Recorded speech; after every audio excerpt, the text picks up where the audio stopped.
Guys, welcome back to my channel, and today we'll see the use of stack keyword and what is the uses actually we can say, and why to use and when to use. So let's start the basic part of the coding. So what I will do, I will create one text and one button. On that, click on the button, we will change the text and we'll see how to use the state keyword in that. So let's start it. So I will create, first of all I will create one variable. We'll say where first name equal to Arpit, right? Okay, so now on changing on the button clicking, we will change the names, first name, right? We will add some attributes or modifiers. We can say frame, we can say width should be UI screen dot main dot bounds dot width, right? And we can give height as well, and height I'm planning to give 50. That's it, right? We can add some background color as well, so you can say color dot blue, and we can say I'm planning to add some foreground color, because in background we added the blue color, so foreground should, we can say it should look white, will be the best option. And we can and we can add some padding as well, which I will say 10 will be fine for me. Fine, so this text view is ready. Let's see, run it. So how the UI looks, we will check it. See, all these are the basic things and which I explained in the previous session, so you can watch it. So next I am planning to create the button, and on click on that button, what we'll do, we'll change the text actually. So come on fast and we'll start it. We'll see one text will be there with the name of Arpit. See, you can see, right? It's fine. So let's see, after that I'm planning to do what we call, we can say button, and then we need to add the action column. Okay, but in this button I'm planning to call one function, so that will be change names. Fine, and the label should be, we can say text. What should be the value of that button? We can say switch. Fine, that's fine, right? Now let's see how it is looking now. So we have created one button also. Oh, bit failed. So we need to create one function, right? So that will say change names. So function change names should be there, and I'm not defining that function as of now. So let's see how the UI looks.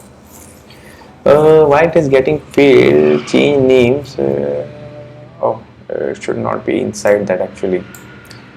Xcode is very smarter nowadays actually, so they want to be, everything should be perfect, right? So let's see.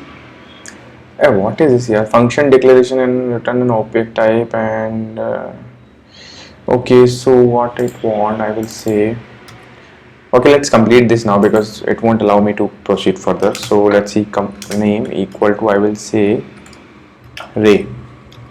Fine. Okay, so now this was the error which I was expecting, but why it is coming? Let's see, clean the code and let's see, run it. Function declares an opaque return type. Okay, change names. Okay, return types function. Oh, extremely sorry guys, I forgot to put into the vertical stack. Yeah, sorry. Yeah, sorry. So return type should be this one, view. Yeah. See, these videos already I have created in the previous session, so you can see V stack, H stack and Z stack, so you will come to know. So let's clean this and now run this. So only one error should come. Yeah, this is the perfect error which I was planning to show you guys. So now what you can see, cannot assign the property to that self is immutable, basically it's nothing. So that's because structure by default can't mutate their own properties or variables, we can say. So they could do actually, but we need to use mutating keyword in front of that functions. See, if you want to do, you can do that, mutating keyword, right?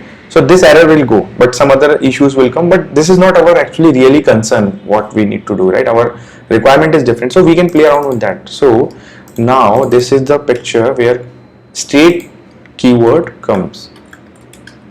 Now see what is it. So now we can try this and we can see what happens.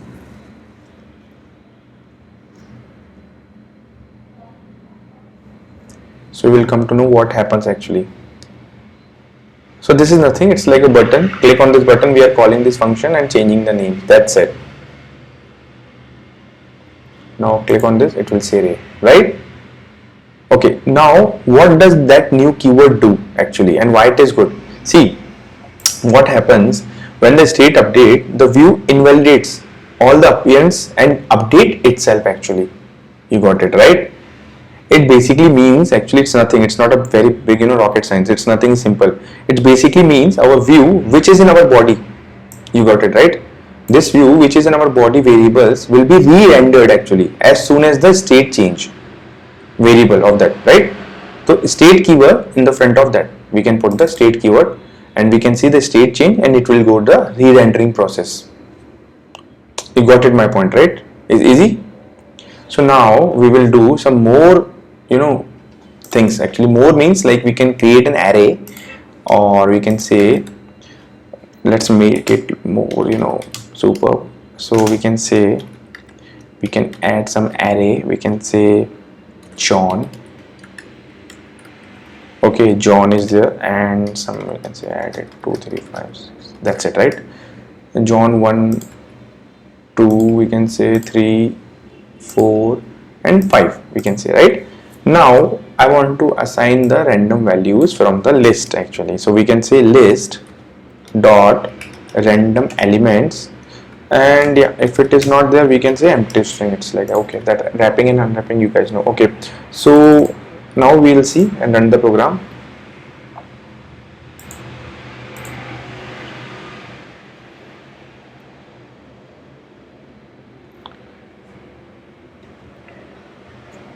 So you'll see that now the view will automatically re-renders, you can say, as a state change. It's re-rendering actually. Getting my point? Once you will put the keyword in front of you, you should be able to switch the names by tapping the button. Let's see. Got it, right? So I think this is the basic concept, and you can play around with multiple things we have to do in the list and all these things, so you can play around with that. So this is the basic concept. Hope you guys understood the video. Please hit the subscribe button for more updates and see you soon. Thanks for watching. Like it. Yeah.